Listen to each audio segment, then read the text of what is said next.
Olá, meus irmãos, a paz do Senhor Jesus. Mais uma vez estamos aqui reunidos para juntos cultuarmos ao Senhor Jesus e aprendermos mais da sua santa e bendita palavra. Antes de tudo, claro, como sempre, peço aos irmãos e irmãs que se inscrevam no canal, né, aqui embaixo, e ative esse sino que fica aí, esse sininho, para que todas as vezes que nós colocarmos um vídeo novo aqui, você seja avisado ou avisada, tá bom? E os irmãos devem estar acompanhando. Eu tenho, claro, para os irmãos da nossa igreja local aqui, eu tenho entrado em contato, né, explicando porque ainda não abrimos a nossa denominação, uma vez que teve, né, uma medida cautelar, né, uma medida assim, de um só ministro do Supremo, liberando os cultos presenciais em todo o Brasil.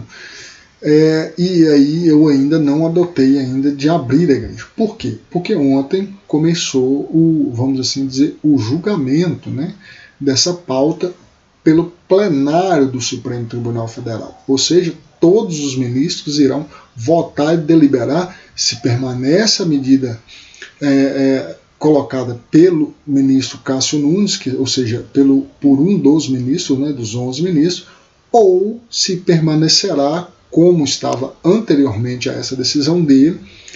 Cada estado e município é que determina qual vai ser a forma, né, de controle da propagação da Covid-19, né, de combate à Covid-19. Com isso, ontem, inclusive, já está 1-0 para que continue da forma que estava anteriormente, né, de que os estados e municípios é que decidam. E hoje, com certeza, vão retomar esse julgamento e vai continuar. E aí vão deliberar se de fato vai ser daquela forma que estava anteriormente, ou seja, os estados e municípios decidindo, ou se vai valer a medida adotada por este ministro do Supremo Tribunal Federal, né, o que eles chamam de uma medida monocrática, né, tomada por uma só pessoa, por um só dos ministros e não pelo plenário do Supremo. Dessa maneira, por que eu ainda não abri? Porque eu acho que não valeria a pena falar assim, vamos para a igreja porque abriu. Aí eles julgam e muito provavelmente essa semana ainda fecha, né? Até amanhã eu acredito que já acabou, pelo menos eu penso assim. Eles julgam e falam assim, não, vai valer do jeito que estava mesmo, os estados e municípios é que vão decidir. E aqui na nossa cidade tem um decreto dizendo que não é para haver funcionamento de nenhum tipo de reunião presencial, né, de culto, de qualquer uma que seja a religião. Então logo ficaria, abre a igreja, fecha a igreja. Então assim, não vamos entrar nesse jogo, vamos esperar a decisão final, e aí assim que deliberarem, falar assim, não, está valendo a medida do ministro Cássio Nunes, logo nós retomaremos os nossos trabalhos presenciais. Não, vai valer o que está dentro dos decretos de estado e município. Então nós vamos aí automaticamente não poder abrir, porque aqui vigora ainda, perdura aí um decreto que diz que não é para abrir e para entrar em funcionamento igrejas e termos aí reuniões presenciais. Amém? Explicada essa parte, vamos retomar o que nos endereça aqui a feitura, né, a tessitura desse vídeo. Eu gostaria de pedir a você que abra a sua Bíblia, onde nós paramos, né, nós terminamos o capítulo 1 de Paulo aos Filipenses, agora vamos entrar no capítulo de número 2. Dessa maneira, logo, nós temos que fazer a leitura de todo o capítulo, que é o nosso hábito. Estou tentando terminar cada vídeo, né, cada estudo aqui, um capítulo, justamente para irmos nessa sequência, para não ficar quebrando a lógica de raciocínio dentro dos textos sagrados. Amém? Então, Paulo aos Filipenses, capítulo de número 2, versículo de número 1. Nós vamos ler, se não me falha a memória, 29 versículos. 30 versículos. Ok? Vamos lá? Abra sua Bíblia e me acompanhe, por favor. E deixe ela aberta, né? Se há, pois, alguma exortação em Cristo, alguma consolação de amor, alguma comunhão do Espírito, se há estranhados afetos e misericórdias, entranhados afetos e misericórdias, completai a minha alegria, de modo que penseis a mesma coisa, tenhais o mesmo amor, sejais unidos de alma, tendo o mesmo sentimento. Nada façais por partidarismo ou vanglória, mas por humildade, considerando cada um os outros superiores a si mesmo. Não tenha cada um em vista o que é propriamente seu, senão também cada qual o que é dos outros. Tende em vós o mesmo sentimento que houve também em Cristo Jesus, pois ele, subsistindo em forma de Deus, não julgou como usurpação o ser igual a Deus. Antes a si mesmo se esvaziou, assumindo a forma de servo, tornando-se em semelhança de homens e, reconhecido em figura humana, a si mesmo se humilhou, tornando-se obediente até a morte e morte de cruz. Pelo que também Deus o exaltou sobremaneira e lhe deu o nome que está acima de todo nome, para que ao nome de Jesus se dobre todo o joelho nos céus, na terra e debaixo da terra, e toda língua confesse que Jesus Cristo é o Senhor, para a glória de Deus Pai. Assim, pois, amados meus, como sempre obedecestes, não só na minha presença, porém muito mais agora na minha ausência, desenvolvei a vossa salvação com temor e tremor, porque Deus é quem efetua em vós tanto querer como realizar, segundo a sua boa vontade. Fazei tudo sem murmurações nem contendas, para que vos torneis irrepreensíveis e sinceros, filhos de Deus inculpáveis, no meio de uma geração pervertida e corrupta, na qual resplandeceis como luzeiros no mundo, preservando a palavra da vida, para que no dia de Cristo eu me glorie de que não corri em vão, nem me esforcei inutilmente. Entretanto, mesmo que seja eu oferecido por libação sobre o sacrifício e serviço da vossa fé, alegro-me e com todos vós me congratulo, assim vós também, pela mesma razão, alegrai-vos e congratulai-vos comigo. Espero, porém, no Senhor Jesus, mandar-vos Timóteo o mais breve possível, a fim de que eu me sinta animado também, tendo conhecido da vossa situação, porque a ninguém tenho de igual sentimento, que sinceramente cuide dos vossos interesses, pois todos eles buscam o que é seu próprio, não o que é de Cristo Jesus. E conheceis o seu caráter provado, pois serviu ao Evangelho junto comigo, como filho ao Pai. Este, com efeito, é quem espero enviar tão logo tenha eu visto a minha situação. E estou persuadido no Senhor, de que também eu mesmo brevemente irei. Julguei, todavia, necessário mandar até vós Epafrodito, por um lado, meu irmão, cooperador e companheiro de lutas, e por outro, vosso mensageiro e vosso auxiliar nas minhas necessidades, visto que ele tinha saudade de todos vós e estava angustiado, porque ouviste que adoeceu. Com efeito, adoeceu mortalmente.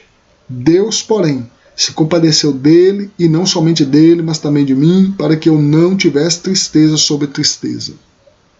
Por isso, tanto mais me apresso em mandá-lo, para que, vendo-o novamente, vos alegreis, e eu tenho menos tristeza. Recebei-o, pois, no Senhor com toda alegria, e honrai sempre a homens como esse, visto que, por causa da obra de Cristo, chegou ele às portas da morte, e se dispôs a dar a própria vida para suprir a vossa carência de socorro para comigo. Amém, meus irmãos?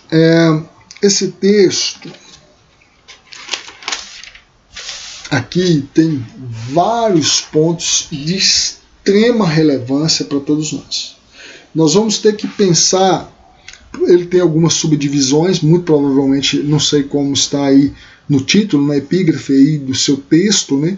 Mas aí vai ter alguns subtítulos dentro desse capítulo de número 2, onde Paulo vai estruturando o seu argumento dentro de determinado aspecto, dentro de determinado assunto. Mas tudo isso tem uma mesma lógica, ok? Que é a ideia da humildade.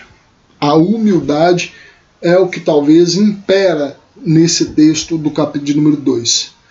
E Paulo, como você acompanhou no primeiro capítulo, no primeiro estudo, eu disse a você que essa considerada carta é chamada por muitos, né, comumente, né, como a carta da alegria, uma carta alegre e tal. Só que, contudo, você parece que, em alguns momentos, você soa, como acabamos de ler agora, tristeza sobre tristeza. E aí parece ser meio paradoxal, né? A carta da alegria, mas Paulo dizendo que por não ter perdido Epafrodito, foi Deus que deu livramento tanto a Epafrodito como a ele de não ter tristeza sobre tristeza. E isso, claro, você se recorda que eu disse no primeiro estudo, porque Paulo, para alguns, escreve essa carta de dentro de uma prisão. Paulo está preso, então ele escreve, lembrando que tinha prisões de formas diferentes no tempo de Paulo. Tinha os calabouços, onde não tinha, era insalubre, né, onde não tinha a mínima condição, por exemplo, você se recorda, estava ele e Silas presos, né, amarrados ali. Então era um tipo de prisão, só que tinha uma espécie de prisão domiciliar. Né, isso não é nada tão novo como se pode pensar, que é algo da modernidade. Claro que o sistema carcerário, nos moldes a qual chegou nos nossos dias, é algo da modernidade. Contudo, prisão sempre foi de alguma forma sempre esteve presente aí na sociedade, né, de cada um nos seus modelos, cada um no seu contexto histórico. Só que também naquele tempo de Paulo tinha um tipo de prisão domiciliar, que é onde a pessoa ficava numa casa separada, e que lá ficava um guarda com essa pessoa e tal, que era o caso muitas vezes de Paulo, tá, ok? Porque para você entender como que ele escrevia, né? Ou como pelo menos ele ditava para que outra pessoa escrevesse. Era porque era nesses moldes, tá bom? Não necessariamente todas as vezes que Paulo ficou preso foi num calabouço, né? Porque poderia soar meio estranho, né? Como é que está no calabouço, lugar que nem, enfim, insalubre, sem condição nenhuma de ser humano ficar ali, e Paulo sentava e escrever, né? Isso é porque muitas vezes ele estava naquilo que se chama hoje, né, nos moldes de hoje, de prisão domiciliar, tá bom? E ele, nesse capítulo, ele está convidando os irmãos de Filipos a ter uma conduta humilde. Só que nós temos que tomar o contexto judaico-cristão daquela época, ou seja, nós temos que tomar a cultura daquela época para a cultura de hoje. O modelo vigente de política naquela época para o modelo vigente de hoje. Porque tudo isso influi na atitude, no comportamento das pessoas. E eu vou explicar por que eu estou dizendo isso. Vamos lá. Vamos começar textualmente, e aí eu vou, ao desencadear do estudo, eu vou explicando tudo isso que eu estou dizendo aqui. Questão cultural, questão política, questão do tempo e tal, né, da cultura judaica, da cultura atual do nosso ocidente e tal. Tudo isso eu vou explicando para você e como que isso influi sobre o comportamento das pessoas. Bom, vamos lá. Se há alguma exortação em Cristo, alguma consolação de amor, alguma comunhão do Espírito, se há entranhados afetos e misericórdia, e aí ele vai dizer no versículo 2, por que ele está dizendo isso no versículo 1? Completai a minha alegria, de modo que penseis a mesma coisa, tenhais o mesmo amor, sejais unidos de alma, tendo o mesmo sentimento. Ou seja, o que Paulo está convidando é a comunidade de Filipos, dos filipenses, a ter uma conduta semelhante, recíproca, entre eles enquanto cristãos. Ou seja, que permeasse dentro da comunidade de Filipos a concepção de misericórdia, de amor, essa conduta tinha que fazer parte não só de um grupo ou de outro, não só de um indivíduo do outro, mas do coletivo dentro daquela comunidade. Ou seja, as pessoas pertencentes à igreja precisavam andar assim. Lembre-se, ele está endereçando a carta à igreja de Filipos. Tem questões que eram pontuais para uma só igreja, ou seja, era um problema local. Algumas outras coisas não. São aplicáveis a qualquer igreja de Cristo em todo o tempo da igreja na terra. E esta proposta de Paulo não é algo que fica lá localizado na igreja de Filipos. É algo que é aplicável nos nossos dias, nas nossas igrejas, em qualquer igreja de Cristo. Tá bom? Pode ser entendido como um dogma a ser seguido. Ou seja, nós temos que buscar ter o mesmo sentimento. O mesmo sentimento que ele vai propor aqui. Que ele convida, que ele convoca esses irmãos a terem. Ok? E aí ele vai dizer, olha, no versículo 3, nada façais por partidarismo ou vanglória, mas por humildade, considerando cada um os outros superiores a si mesmo.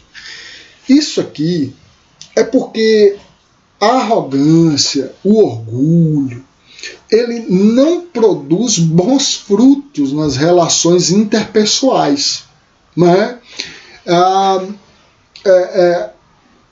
Quando você se relaciona com pessoas ou está num ambiente em que várias pessoas, ou até mesmo uma, né, se porta orgulhosamente, aquilo é destrutivo, tanto para a própria pessoa quanto para o ambiente onde ela está. E aí pense isso dentro do contexto cristão. O quanto que isso é pior ainda, né? Isso destrói as relações interpessoais, isso destrói aquilo que na cristandade se chama de comunhão. E aí é um grande problema para a vida cristã. Então, quando Paulo diz não façais nada por partidarismo, por quê? Em outros contextos, Paulo combateu o partidarismo. Você deve se recordar, para quem acompanha os estudos na igreja nas terças e quintas, ainda acho que estávamos presencial, né, de forma presencial. Estávamos todos reunidos ainda no templo físico aqui, quando eu estava nas cartas de Paulo aos Coríntios, tanto a primeira como a segunda carta, mas em especial, em demasia, a primeira carta, onde tinha um grupo que falava: eu sou de Paulo, eu sou de Apolo, eu sou de Cefas, e o último grupo, eu sou de Cristo. Então nós tínhamos ali chamadas 4 facções dentro da igreja de Corinto. Facções, onde cada um que é pertencente a determinado grupo não concordava com o que alguma pessoa de determinado outro grupo falasse. E isso, obviamente, gerou grandes problemas para a igreja de Corinto, a tal ponto dos irmãos da casa de Cloé levar essa situação até Paulo, e aí Paulo escreve a carta e cita essa situação porque era um dos problemas que estava acontecendo lá em Corinto. E aí a carta que Paulo endereça aos Coríntios, está tratando também, dentre muitos outros, mas também deste assunto. Também tem a situação da ceia, que Paulo aborda no capítulo 11 de 1 Coríntios, que tinha lá os grupos abastados, dos não abastados, de gente que tinha dinheiro para levar uma grande ceia para participar, gente que passava fome. E aí vai vendo os grupos, as facções que eram dentro da igreja de Corinto. E isso era um grande problema. Então a exortação de Paulo à igreja de Filipos para não ter essa conduta, primeiro, Paulo, por estar aqui, ser um implantador de igreja, um fundador de igrejas, né, ser um missionário, ele lidava com vários problemas, né, e tinha uma vasta experiência de problemas diversos dentro de determinados espaços. Com isso, ele pegava e aprendia muito, tinha muita experiência com alguns determinados assuntos. Com isso, quando ele escreveu uma outra carta, claro, com essa bagagem do aprendizado de uma situação que ele teve num lugar, ele buscava aplicar aquele aprendizado em outra igreja. Então, o convite aqui é para que não haja partidarismo. Não tem essa de que Quando fulano está pregando é melhor. Quando aquele grupo ali é melhor. Você, claro, você vai ter pessoas mais próximas de você e pessoas mais distantes de você. Em qualquer espaço. É assim. Vai ser assim na sua casa, na sua família. Vai ter quem é mais próximo, tem quem é mais distante. No seu trabalho, tem as pessoas que são mais próximas de você, tem gente que é mais distante. Na escola, na faculdade, tem gente que é mais próximo, tem gente que é mais distante. Vizinhos, tem vizinho que é mais próximo, vizinho que é mais distante. Em qualquer lugar onde se manifestam as relações interpessoais, estamos sujeitos, claro, que isso ocorra, né, de que tem pessoas mais próximas do que outras. Contudo, na igreja, e só rememorando, só pontuando, a igreja também é um espaço dessas relações interpessoais, onde também vai acontecer isso. Pessoas mais próximas, pessoas mais distantes. Com Jesus, elas tinham os discípulos mais próximos, e os discípulos que eram um pouco mais distantes. É claro que em demasia, Pedro, Tiago e João eram os mais próximos de Jesus. Então imagina a igreja. É claro que isso vai acontecer. Contudo, né, porém, o que não pode haver é um sentimento adverso. Um grupo ou uma pessoa ficar pensando, supondo, cogitando ser melhor e maior do que as outras. Aí temos um grande problema. Um grande problema. Por isso que eu venho trazer esse exemplo de Corinto, porque olha como que era um problema. Eu sou de Paulo, eu sou de Apolo, eu sou de Cefas, aí tinha um grupo, eu sou de Cristo. Quem é que pode contestar quem diz que é de Cristo? Não é? Ou todos não têm Jesus como o Senhor da sua vida, né? Jesus é o Senhor da igreja. Então, logo, isso é um problema. Isso é um problema porque automaticamente, quando alguém arroga que ele é de Cristo, ninguém mais tem autoridade para falar nada com essa pessoa. E aí é um grande problema.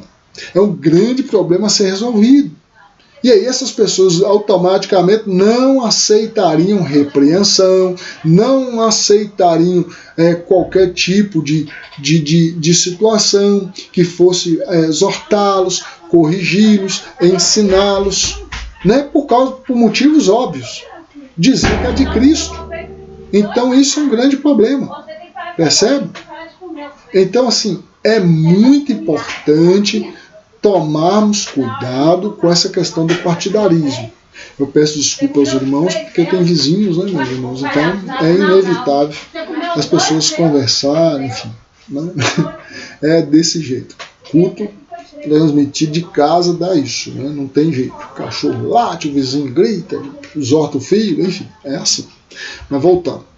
Então nós temos que tomar muito cuidado com essa situação do partidarismo, tá? Buscando não fazer nada na igreja por vanglória. Olha, isso é um problema. Cantar, pregar é uma bênção. Se Jesus chamou, é uma bênção.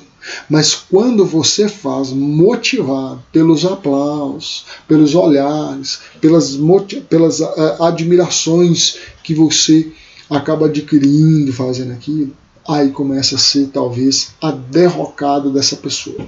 Começa a ser a queda dessa pessoa. Eu não preciso nem recordar que o maior exemplo disso é Lúcifer, é o diabo, né? Que era, tomando Ezequiel ali como um texto possivelmente, obviamente falando de um rei humano, mas representativamente falando de Satanás, de como que era o aferidor de medida e tal, né?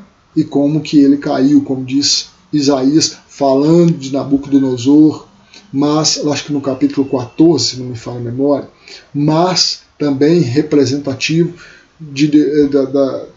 espiritualmente falando do diabo, né, de que iria assentar o seu trono acima das estrelas e ser semelhante ao Altíssimo e tal. E o que deu? A queda. Porque quando se começa a vangloriar e achar que é muito bom, automaticamente, quando estamos falando de Deus, do Evangelho, isso é sinônimo de uma possível queda, né? Então isso é muito destrutivo para a comunidade cristã. Muito destrutivo. Nós temos vários casos de pregadores, cantores, que incorreram nesse pecado da soberba, da vanglória, e automaticamente caíram. É um caso talvez um pouco assim, não está tão recente, mas tem pouco tempo, assim, de alguma maneira, né? Que é o caso de um cantor, que é o Thales Roberto, que começou a se colocar acima de todos os demais, inclusive dizendo que era o melhor, publicamente dizendo isso, né? Tem gravações dele falando isso, enfim, para um público grande, inclusive.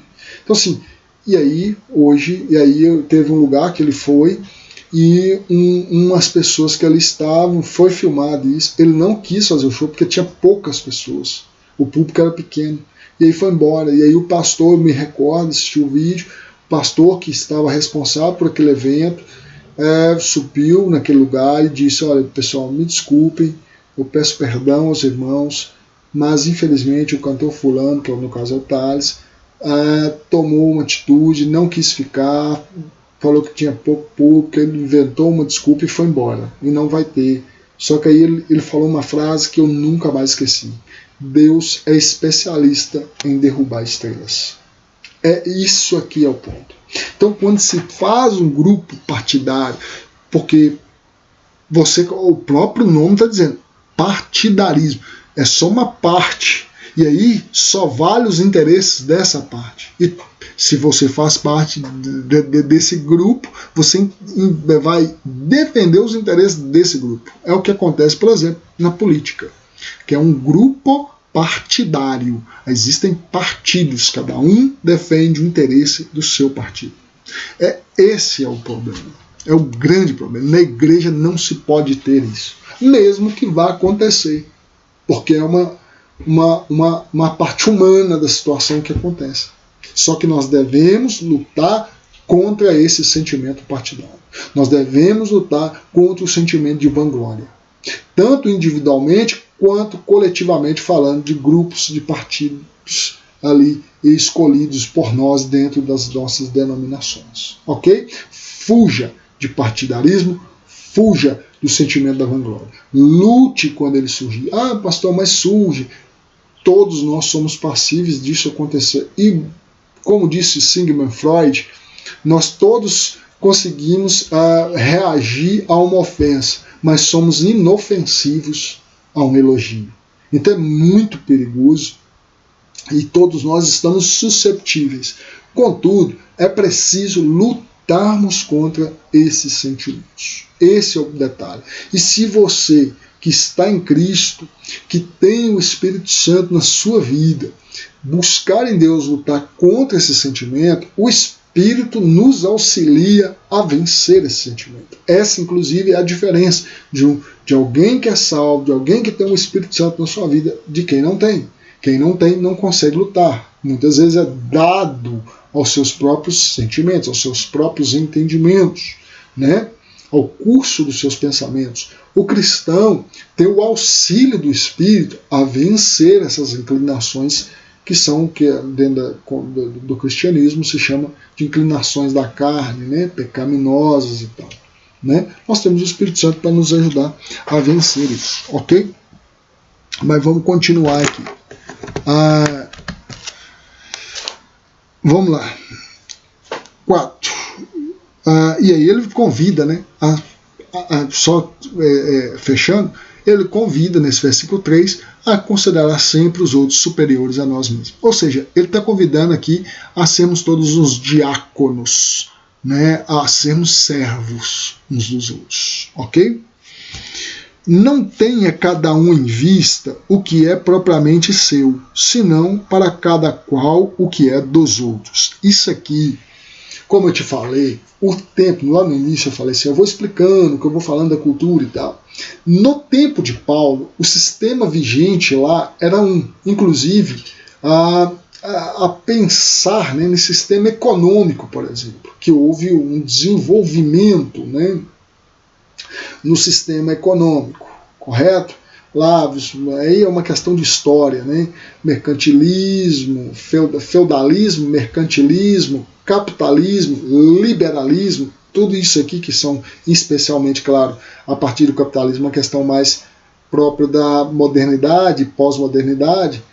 Só que se pensarmos que hoje existe um tipo de sentimento e naquela época outro. A cultura daquele tempo era uma, a cultura desse nosso tempo é outra. O que eu quero dizer?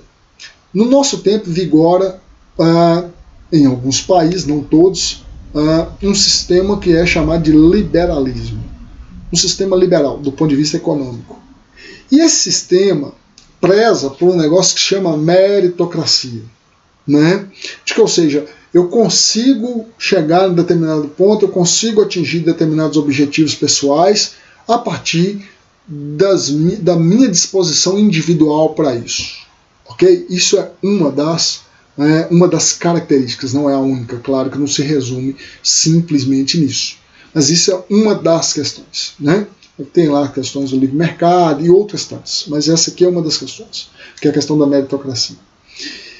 Já em outros sistemas de pensamento, socialista, comunista, pensa numa questão coletivista, ou seja, que todos tenham tudo em comum, que todos precisam, né, de uns dos outros para chegar a determinado fim, para chegar a determinados objetivos. Naquele tempo de Paulo, nada disso existia, né? Nem o pensamento socialista, nem o comunista, nem o liberalismo.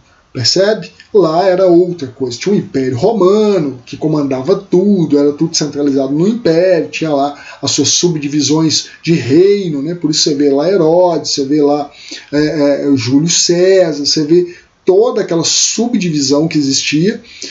E lá imperava culturalmente um sentimento. Então, o sentimento de partilha com os outros era extremamente comum e fazia parte do dia a dia daquelas pessoas. Então, eles não tinham nada como sendo propriamente seu. Você vai ler em Atos dos Apóstolos que as pessoas vendiam as suas propriedades e repartiam entre aqueles que não tinham. Olha o sentimento que imperava. E no nosso tempo, é possível exercitarmos esse sentimento, contudo, é muito difícil de propor isso para o coletivo, para todos fazerem. Você vai ter, muitas vezes, pontualmente, pessoas que pensam e que agem assim. E isso não é só porque hoje temos pessoas ruins e naquele tempo tinha pessoas boas. Não, pera lá. Não vamos romantizar o passado como sendo um lugar ideal e hoje sendo um lugar ruim. Não, tem muitas coisas hoje que são boas que naquela época eram péssimas. Correto? Só que, contudo, a cultura, o tempo histórico em que as coisas estão acontecendo, influi sobre a atitude e o comportamento das pessoas. E por imperar hoje esse sentimento liberal, muitas vezes sobre cada um de nós, cada um que compõe a Igreja de Cristo, busca os seus próprios objetivos, individualmente, mesmo que pontualmente você auxilie algum outro irmão, alguma outra pessoa, que inclusive são as obras de caridade, são as obras sociais de uma determinada comunidade cristã. Percebe?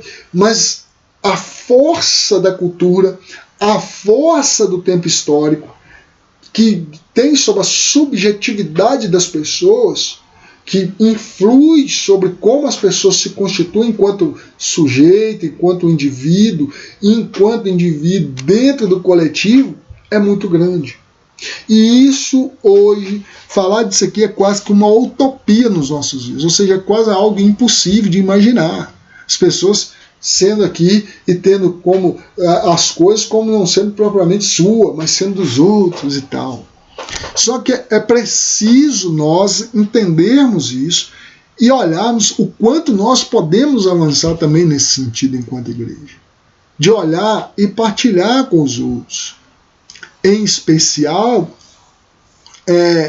claro, não só, mas também na questão de querer edificar o meu irmão com o dom que me foi concedido, de me dispor a tirar tempo da minha vida para auxiliar os irmãos. Isso tudo é algo desse tipo. Deus deu o dom de cantar. Então, olha bem, uma pessoa pode querer ir para o mundo secular, vamos falar do nível profissional. A pessoa pode querer ir para o secular, né, cantar as músicas seculares, ou seja, músicas não religiosas, né? E com isso ganhar dinheiro fazendo isso. Ela está pensando em quem? Claro, nela e nas pessoas que ela quer de fato diretamente ajudar, ou seja, seus familiares, enfim. E essa pessoa fica rica.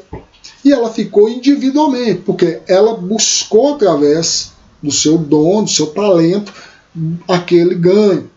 Só que do ponto de vista cristão, não é que não tenha profissionais também no meio cristão, que é na minha interpretação, né, é um problema a partir do momento que você começa a cobrar das igrejas para que você esteja nelas, e aí é uma outra discussão, não vamos entrar nisso hoje, mas enfim, né, é um problema em alguns aspectos. Alguns vão interpretar de outra forma, né, mas na minha interpretação é um problema, teologicamente e biblicamente falando. Mas enfim, que também tem os profissionais da fé. Não é verdade? Mas se torna um problema, porque percebe que já não é mais o coletivo, não é mais, mesmo se tratando de um dom, nem precisando ser propriedades e tal, porque um dom não é da pessoa, é Deus quem concede, né? Na interpretação bíblica. Essa pessoa já não mais faz em prol dos outros, mas em prol de si mesmo. E aí voltamos no versículo anterior da questão da vanglória. Percebe? Na questão, muitas vezes, inclusive por ter talentos, dons e tal, se sentir superior aos outros. Percebeu como é que uma coisa vai tendo vínculo à outra? Você pode pegar isso aqui como uma questão de propriedade material, como eu disse, aí você pega a questão cultural, mas como que tudo, inclusive a questão socioeconômica, histórica, cultural, né, de cada período, tem influência sobre a conduta e a atividade das pessoas. E aí a pessoa toma determinadas atitudes, inclusive dentro das igrejas, a partir muitas vezes do contexto sócio-histórico que ela está vivendo, da cultura a qual ela é pertencente. Então, a cultura e o sentimento que impera hoje é esse sentimento do individualismo, do liberalismo, e não do coletivismo. O que pode ser diferente quando você vai para outro país que não o Brasil, por exemplo. Você pode ir para um país que é socialista e lá pode, não estou dizendo que impera dentro das igrejas, um sentimento mais coletivista, de não ter as coisas propriamente como suas, mas sim como sendo algo possível a ser também cada qual que é dos outros. Percebeu? Então isso tudo tem influência na conduta da igreja. Pastor, mas a igreja tem que ser diferente. Tem, isso é um idealismo, não significa que vai. Né? Não significa que vai. A igreja não está apartada da sociedade, inclusive ela é parte integrante dessa sociedade. Inclusive tendo um papel muitas vezes de influência sobre essa sociedade. E esse era o papel principal da igreja, deve ser luz e sal da terra, né? É ser justamente um diferencial dentro dessa sociedade. Contudo, infelizmente, é inevitável que a cultura e a sociedade e o período sócio-histórico produzam influência sobre as pessoas. E vide você conferir o comportamento de Israel quando estava no Egito, quando sai do Egito. Percebe? Aquela expressão que é usada nas pregações, os pastores gostam muito de dizer, Israel saiu do Egito, mas o Egito não saiu de Israel. É por causa da questão da cultura. Foi muito tempo exposto, convivendo, aí a subjetividade das pessoas foi produzida dentro daquele contexto. E é quase que impossível apartar esse período histórico de vivência dessa pessoa dentro de determinado contexto. Sempre vai ter resquícios daquele contexto histórico, social, que a pessoa faz parte, no comportamento, na atitude, nas maneiras de ser dessa pessoa. Tá bom? Mas vamos lá. Agora, no segundo ponto desse texto, Paulo vai entrar no exemplo de Cristo. E aí é que eu estou te falando. O ideal do cristão é Cristo. O modelo ideal é Jesus, sempre. Então, Paulo, para sustentar o que ele disse anteriormente, qual deve ser a conduta do cristão, quem ele toma de exemplo? Jesus. É óbvio. Né? Ele recorre à conduta de Cristo. E ele diz, tende em vós mesmos o sentimento que houve também em Cristo Jesus. Está vendo? Esse era o sentimento de Jesus. Jesus era o tempo inteiro altruísta, a ponto de morrer na cruz. Inclusive Paulo vai falar isso, né? Pelas pessoas. Né? Ele abdica, ele é rei, ele é senhor, ele pode todas as coisas, mas ele abdica disso, ele aparta disso num determinado período de momento de sua história. Para quê? Para ir morrer em prol de outras pessoas. Né? Ou seja, os interesses próprios de Jesus não prevaleceram sobre a sua atividade, a sua obra, o seu propósito em prol dos demais. Então isso é algo que nós sempre temos que... até que ponto vale os meus projetos pessoais em detrimento da minha renúncia por algumas coisas que eu gostaria de estar fazendo, de estar exercendo, para estar em prol dos irmãos e irmãs. É tudo isso que nós temos sempre que estar pensando, porque o nosso exemplo máximo, como diz Paulo, é Jesus. Pois ele, subsistindo em forma de Deus, não julgou como usurpação o ser igual a Deus. Ou seja, Jesus não falou assim, eu sou Deus, então eu não vou me submeter a ficar em forma de homem. Eu não vou me submeter a passar pelas humilhações que eles vão fazer comigo. Não, mas ele não teve por usurpação ser como Deus. Não, eu sou Deus, mas eu vou lá. Aí nós retomamos Isaías, né? A quem enviarei, ou quem há de ir por nós? Aí quem se apresenta? Tem que vir salvar o homem, é Jesus. Não tem jeito. Porque se ele não vem, logo não tinha salvação. Então, ele não tomou por usurpação ser igual a Deus, ser Deus. Eu sou Deus, então não posso. E aí você pode aplicar isso aqui em várias esferas. Eu sou pastor da igreja, eu não posso limpar a igreja. Eu sou um obreiro, eu não posso ficar na portaria da igreja, na porta da igreja recebendo as pessoas. E porque essa soberba e essa vanglória passa pelo coração de muitas pessoas. Isso aqui não são exemplos vãos, não. São exemplos bem pontuais e bem recorrentes, inclusive, em muitos contextos, por muitas pessoas. Um sentimento de superioridade a partir de um título, a partir de um determinado... de uma determinada, vamos assim dizer, uma diplomacia, né? Não exerce essa diplomacia de receber e ter as boas com outras igrejas, porque a nossa igreja é superior àquela. Enfim, tudo isso. Lembrando que aqui não podemos jamais incorrer no erro de achar que porque outras igrejas cometem, alguns outros grupos religiosos pregam diversas heresias e que nós devemos sentar todo dia na mesma mesa que essas pessoas, porque se não querem se arrepender desses erros, aí não é ser superior, aí é ser fidedigno à Bíblia, né? Esse tem que separar aí. Tá? Eu estou dizendo de sentir-se superior a outros irmãos por determinados e vários assuntos, quer seja eles de nível teológico, eclesiástico, estrutura de templos, enfim, né? Por vários pontos. Ok?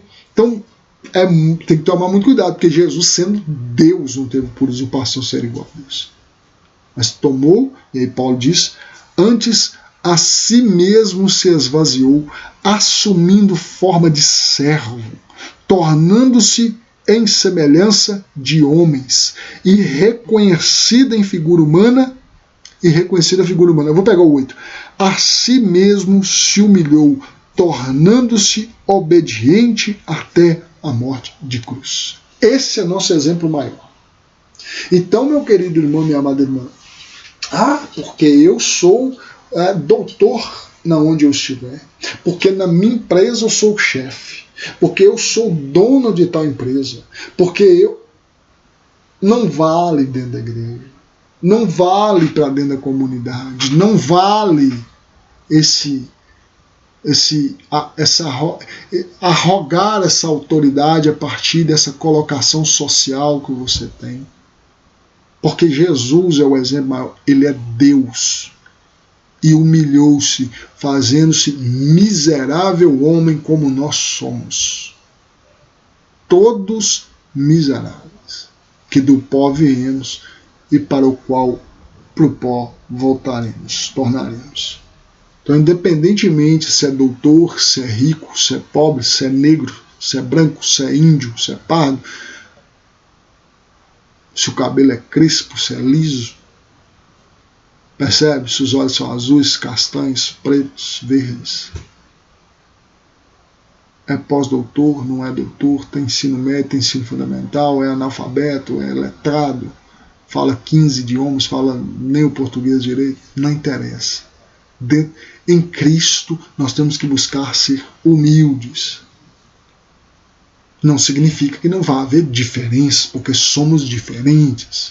Cada um contribui com o que tem, com o que pode, com o que consegue. Percebe?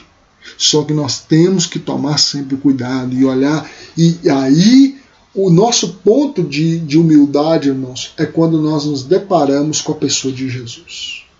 Você quer se tornar uma pessoa humilde? Não se compare com outras pessoas.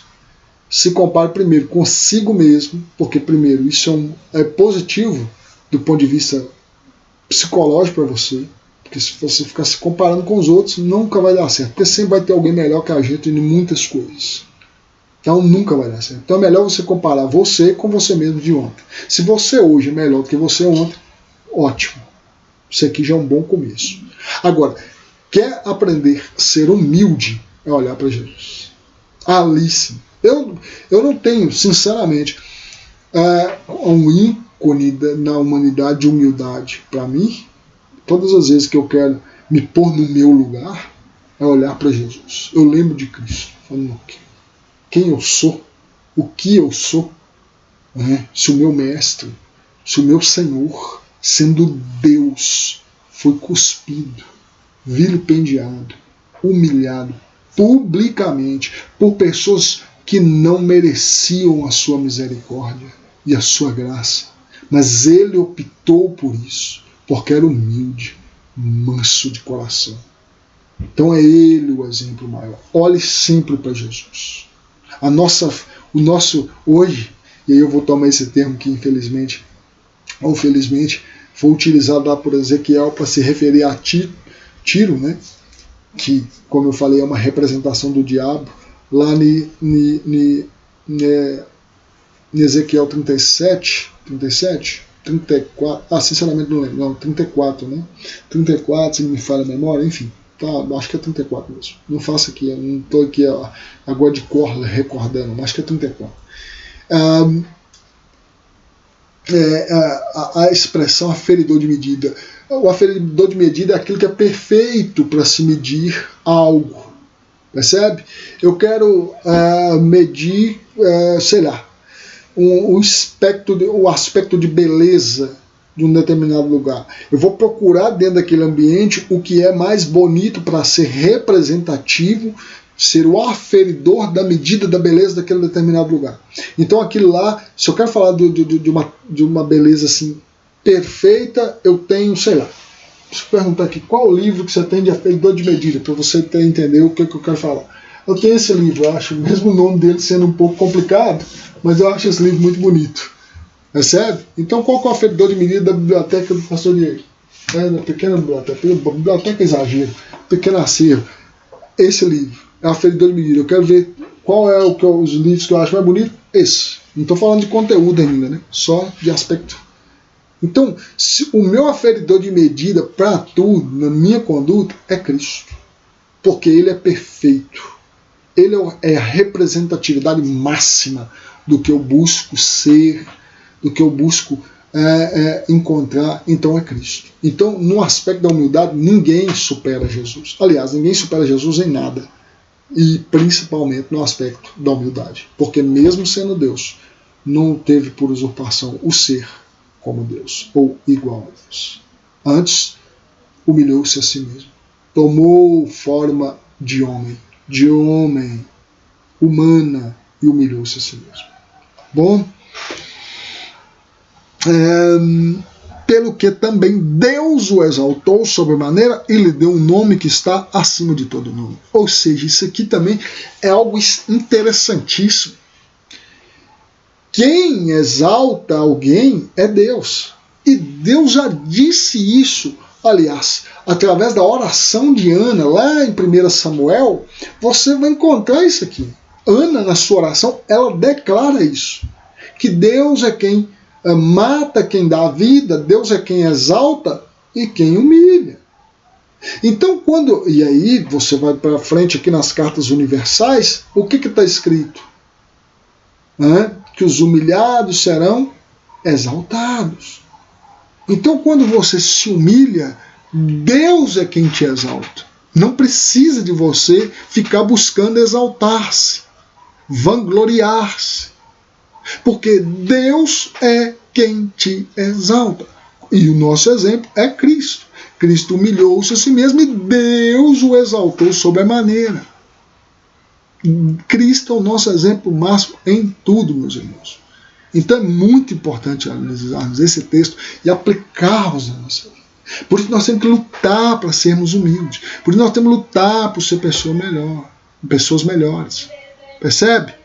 Então, esse é o detalhe, esse é o ponto. Aí nós temos que buscar constantemente essa questão e aplicar na nossa vida. Esse é o detalhe, né? E aí ele diz assim no 10, para que ao nome de Jesus se dobre todo joelho nos céus, na terra e debaixo da terra. Ou seja, Deus exaltou Jesus a tal ponto que todo joelho um dia vai ter que se dobrar. Gostando ou não, aceitando ou não, acreditando ou não, o dia vai chegar em que toda a humanidade se prostrará diante daquele que foi humilhado em prol de toda a humanidade. Claro que nele crê, né? Assim não perecer e ter então a vida eterna. Mas todos aqueles, mesmo os que não creram, terão que se prostrar. Ok? Isso é muito importante. Muito importante. E aí ele diz, e toda língua confesse que Jesus Cristo é o Senhor, para glória de Deus Pai. Percebe? Toda língua um dia terá que confessar que Jesus Cristo é o Senhor. Que Jesus Cristo é aquele que veio em nome de Deus fazer a obra de Deus. Ok? Então Cristo abdicou da sua própria vontade para fazer a vontade do seu Pai. Então nós todos temos que abdicar das nossas vontades para fazer a vontade de Deus. Por isso que a luta nossa deve ser constante para sermos humildes, para não sermos partidários. Enfim, esta é a aplicabilidade prática do que Paulo está dizendo aos Filipenses. Percebe? Tem várias questões teológicas por trás disso aqui, inclusive a ideia da deidade de Jesus, ou seja, de que Jesus é Deus, né? Porque aqui Paulo está fazendo essa afirmativa. Tem questões teológicas aqui. Só que, contudo, eu quero, para além das questões teológicas do texto, a aplicação prática do texto. De como nós levamos isso para a nossa vida.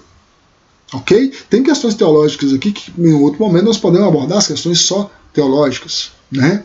Em detrimento das questões práticas do texto. Mas eu gostaria de buscar dentro desse texto questões mais práticas para o seu dia a dia, de como você aplica esse texto na sua vida. Ok? Vamos lá. Eu expliquei, mas para deixar claro, deidade quer dizer da divindade de Jesus, de que ele é Deus, mas também é homem. Aqui é um texto, inclusive, que se usa nessa argumentação, de que Jesus era 100% Deus, 100% homem. Contudo, é um texto que também nos dá uma demonstração para explicar, por exemplo, a ideia de que Jesus, enquanto ser humano, abdicou de ser exatamente nesse período de sua vida humana totalmente como Deus. Porque você lembra lá de Mateus, onde Jesus diz que daquele dia nem os anjos do céu nem o Filho sabem. Ele está falando, claro, do dia da sua própria segunda vinda. Então, se Jesus é Deus e ele, logo sendo Deus, é onisciente, por que ele não sabe do dia da sua vinda? Porque ele abdicou de ser igual a Deus e então, nesse período em que se manifestou em natureza humana, ele não tinha a total, vamos assim dizer, a totalidade da divindade perpetrada nele, mas ele é sim 100% Deus, é sim 100% homem. Só que por ser Deus é o único que tem condição de abdicar dos seus próprios atributos, vamos assim dizer, né? Ok? E aí ele vai dizendo aqui de como se desenvolve a salvação de uma pessoa, de como que isso deve ser desenvolvido, como é que nós nos desenvolvemos do ponto de vista salvífico, né, soteriológico. Soteriologia é a doutrina da salvação, né? Então, como que vai desenvolver isso em nós? Ele vai dizer assim, pois, amados meus, como sempre obedecestes, não só na minha presença, porém muito mais agora na minha ausência, desenvolvei a vossa salvação com temor e tremor.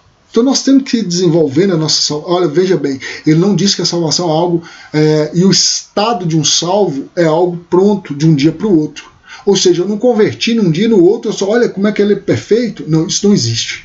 O nosso desenvolvimento enquanto salvos vai acontecendo dia a dia. O nosso aprimoramento, o nosso melhoramento, nosso aspecto de caráter, nossa personalidade, tudo isso vai sendo melhorado, e essa é uma busca que cada um de nós tem que fazer. Infelizmente, não é todo mundo que busca essa melhora, de buscar melhorar seus aspectos. Já viu aquela expressão que a pessoa diz assim, eu sou assim, vou morrer assim? Isso é um problema. Do ponto de vista cristão, do ponto de vista social mesmo, isso já é um problema. Mas do ponto de vista cristão, piorou. Eu sou assim, eu vou morrer assim. Não. Aqui estou te falando que você tem que desenvolver. Então você tem que ir buscando melhorar do ponto de vista de um salvo. Tá bom? De um salvo. Porque, versículo 13.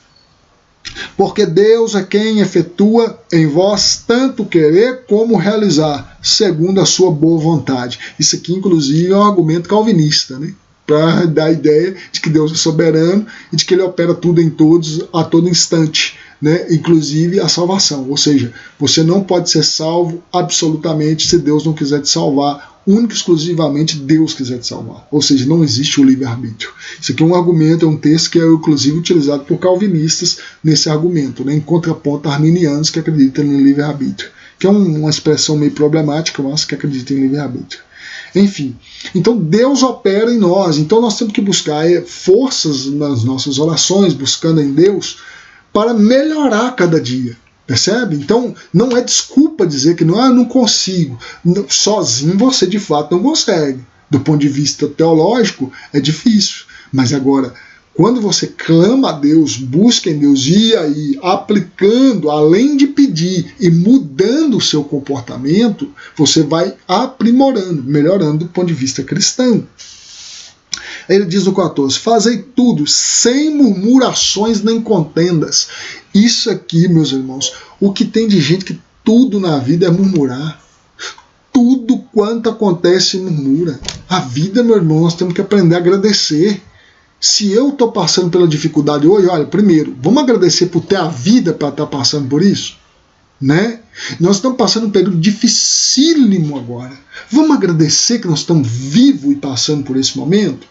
É difícil, tem gente desempregada, tem gente que está faltando comida na sua casa. Eu sei, isso não é fácil, isso é triste, isso é lamentável, mas isso muitas vezes, para além das questões espirituais, tem questões políticas envolvidas, tem outras nuances para a interpretação disso. E aí nós ficamos só murmurando, nos esquecendo que a priori, ou seja, anteriormente, nós temos um Deus que governa tudo e todos. Então vamos, em vez de murmurar, clamar a Deus. Vamos, em vez de murmurar, fazer ações de graças ao nosso Deus, né? E buscar fazer tudo sem murmurar, sem entrar em contenda uns com os outros na igreja. Tudo que vai fazer na igreja entra em contenda, não combina com fulano, não combina com ciclano.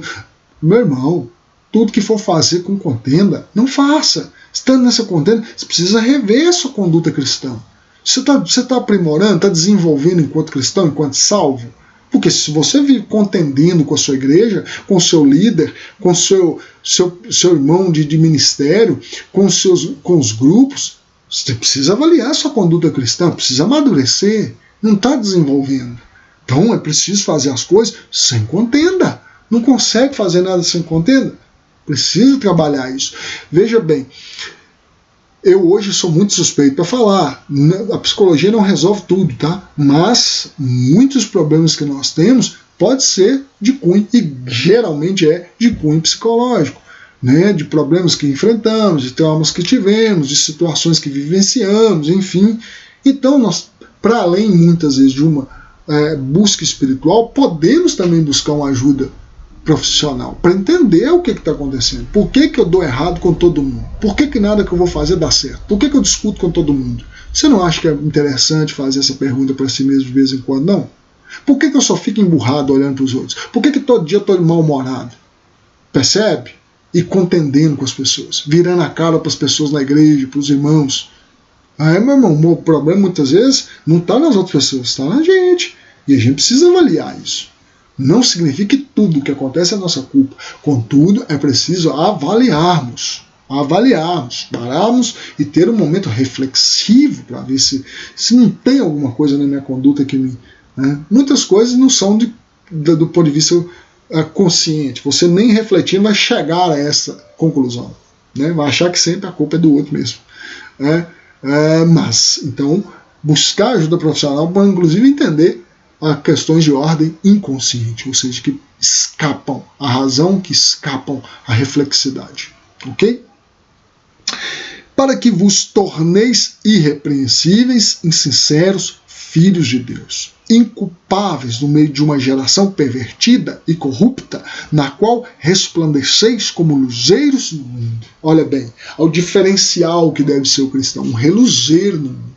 Devemos refletir a luz de Cristo no meio das pessoas. Agora, se você tem essas condutas todas aqui elencadas, né, de contender, de se vangloriar, de fazer partidarismo, logo você está junto com essa geração corrupta, percebe? E não como luzeiro no meio dessa geração corrupta. Então você tem que sempre tomar esse cuidado, né? Devemos sempre avaliar. Preservando a palavra da vida, para que no dia de Cristo eu me glorie de que não corri em vão, nem me esforcei inutilmente. Eu faço das palavras de Paulo as minhas. Que na nossa comunidade, na Assembleia de Deus Madureira, que não seja em vão a minha corrida, o meu trabalho, anos ensinando, anos passando aquilo que, mediante a graça de Jesus, eu consegui adquirir e ainda estou adquirindo e ainda vou adquirir ao longo de muitos anos, buscando entendimento nas Sagradas Escrituras para repassar aos irmãos. Para que eu venha então me alegrar em Deus, por ver os irmãos com a capacidade de discernimento espiritual, teológica, bíblica, muito bem estruturada. Eu faço de Paulo as minhas palavras, né? Preservando a palavra, meu irmão. Palavra. Preserve a palavra da vida. É Bíblia, meu querido. Analise através das Escrituras. Escrituras. Para de correr atrás de revelação. Revelação é Bíblia. Palavra. Ela que orienta a vida, mas as pessoas preferem ficar ouvindo profetada A, profetada B, profetada C. Vamos ouvir a Bíblia, vamos analisar as Escrituras, porque nela está contida a vida eterna, que se resume na pessoa de Jesus. Ok, meu irmão? Vamos lá. Eu espero que eu não tenha corrido inutilmente, não estou correndo inutilmente, como diz Paulo aqui. Versículo 17. Entretanto, mesmo que seja eu oferecido por libação sob o sacrifício e serviço da vossa fé, alegro-me e com todos vós me congratulo. Eu também festejo, eu louvo a Deus pela vida dos irmãos. Aqui Paulo já começa a falar que tá tipo festeja com os irmãos, né? Congratulo, se alegra. Assim vós também, pela mesma razão, alegrai-vos e congratulai-vos comigo. Então, da mesma forma que eu alegro com os irmãos busquem se alegrar comigo. Essa é uma atitude, é um pedido de Paulo aos irmãos. É uma convocação de Paulo aos irmãos. Como eu falei, não liga não, os cachorros, vizinho meu começa também, é uma benção. Quer dizer, uma benção não, é uma chatice para falar a verdade. A gente tem que parar de falar que tudo é benção também. Tem coisa que não é benção, coisa nenhuma. Né? Tem coisa que é chato, que é o caso do meu cachorro, por exemplo. Espero, porém, no Senhor, versículo 19. Espero, porém, no Senhor Jesus, mandar-vos Timóteo o mais breve possível, a fim de que eu me sinta animado também, tendo conhecimento de vossa situação. Claro, Paulo queria estar mais a par do que estava acontecendo com os irmãos. Por isso, Timóteo, que é de sua confiança, né? Timóteo, ele gostaria de enviar Timóteo aos irmãos para tomar ciência de como estava a situação na igreja de Filipos. Aí no 20 ele diz: porque a ninguém tenho de igual sentimento que sinceramente cuide dos vossos interesses. Olha, porque a ninguém tenho de igual sentimento que sinceramente cuide de vossos interesses. Ele não tinha ninguém de igual sentimento, no caso, que Timóteo, né, que cuide dos vossos interesses. Pois todos eles buscam o que é seu próprio, não o que é de Cristo Jesus. Ou seja, tinha gente lá que buscava suas próprias questões lá dentro, e não o que era de Jesus. Percebe? Esse é o ponto. E, infelizmente, claro, isso vai sempre acontecer. Tem gente que não está na igreja por edificação dos outros. Não. Só busca seus próprios interesses a todo instante. Não importa com que aquelas pessoas ali dentro estão passando ou vão passar, o que está deixando para aquelas pessoas. Não. Sempre se importa com o que é só seu. Então Paulo falou assim, olha, não é todo mundo que tinha a mesma confiança de Paulo, né? Paulo não confiava em todos. Em Timóteo, Paulo tinha essa confiança de que entendia o sentimento de Timóteo, de que não era busca de interesse próprio, mas sim sempre em cooperação com a Igreja de Cristo para a edificação dos irmãos da Igreja de Cristo. E conheceis o seu caráter provado, ou seja, Timóteo passou pela provação, pelo crivo de ser um bom obreiro, né? Pois serviu ao Evangelho junto comigo como filho ao Pai. Né? Isso aqui é Paulo já elogiando a conduta de Timóteo. E aí ele vai elogiar outra pessoa. Este, com efeito, é quem espera enviar, tão logo tenha eu visto a minha situação. Aí ele vai dizer: e estou persuadido no Senhor de que também eu mesmo brevemente irei. Paulo falou: olha, estou querendo enviar Timóteo, mas eu também em breve quero estar indo aí. Julguei, todavia, necessário mandar até vós Epafrodito, por um lado, meu irmão, cooperador e companheiro de lutas, e por outro, vosso mensageiro e vosso auxiliar nas minhas necessidades. Ou seja, porque lembra que eu falei no primeiro estudo que Paulo, a única igreja que Paulo aceitou recurso, uma das únicas igrejas que Paulo aceitou recurso foi da igreja de Filipe. Então, quem era o que buscava esses recursos muitas vezes para Paulo? Epafrodito. Percebe? Epafrodito era esse interligador, né, que levava essas questões da igreja de Filipos a Paulo. Ok? Visto que ele tinha saudade de todos vós, estava angustiado, porque ouvistes que adoeceu. Ou seja, os irmãos ficaram angustiados de ouvir que Epafrodito ficou doente. Com efeito, adoeceu mortalmente. A doença era para a morte. Uma doença letal, né? Deus, porém, se compadeceu dele, e não somente dele, mas também de mim, para que eu não tivesse tristeza sobre tristeza. Por isso que eu te falei no início do estudo de hoje o paradoxo, né, da ideia de ser uma carta da alegria, mas Paulo falando tristeza em cima de tristeza, porque está preso, irmãos. Então, assim, claro que ele está alegre no Senhor, porque está dando fruto o seu trabalho no Senhor. Contudo, não significa que não exista tristeza na vida, né? E isso vale para nós. Eu estou alegre no Senhor muitas vezes, mas posso estar triste por outras situações. Percebe? Porque algumas coisas na vida nos entristecem. E é normal. E aqui Paulo diz que Deus deu livramento tanto a Epafrodito como para ele, porque senão ele ficaria, era uma tristeza em cima da outra, né? Então foi um livramento para ambos, claro que maior para Epafrodito. Por isso, tanto mais me apresso em mandá-lo, para que, vendo-o, novamente vos alegreis e eu tenha menos tristeza. Ou seja, que eu me alegre mais com as notícias dos irmãos, e além disso, os irmãos vão se alegrar por ver o milagre de Deus na vida de Epafrodito. Aí os irmãos vão ficar alegres, e também pela saudade que sentiam, né, de Epafrodito, e vice-versa, era recíproco. Também Epafrodito sentia saudade dos irmãos em Filipos. Recebei-o, pois, no Senhor, com toda alegria, e honrai sempre a homens como esse. Infelizmente, as pessoas, assim, é complicado falar o que eu vou dizer aqui, mas as pessoas costumam muitas vezes honrar quem não merece ser honrado. E quando eu digo isso aqui, por exemplo, o que tem de falsos mestres que são honrados e tidos como quase que ídolos, que aí já está o erro, né? De parte da igreja cristã evangélica nos dias de hoje, não é brinquedo. As pessoas têm aquela pessoa ali e usa até a expressão fã, sou fã. Fã vem de fanático, irmão. Ligado à idolatria. Tá? Isso dentro das igrejas, de cantor, de pastor A, de pregador C. E honra aquelas pessoas, várias honrarias. E me desculpe, pessoas que não merecem honradas, são hereges.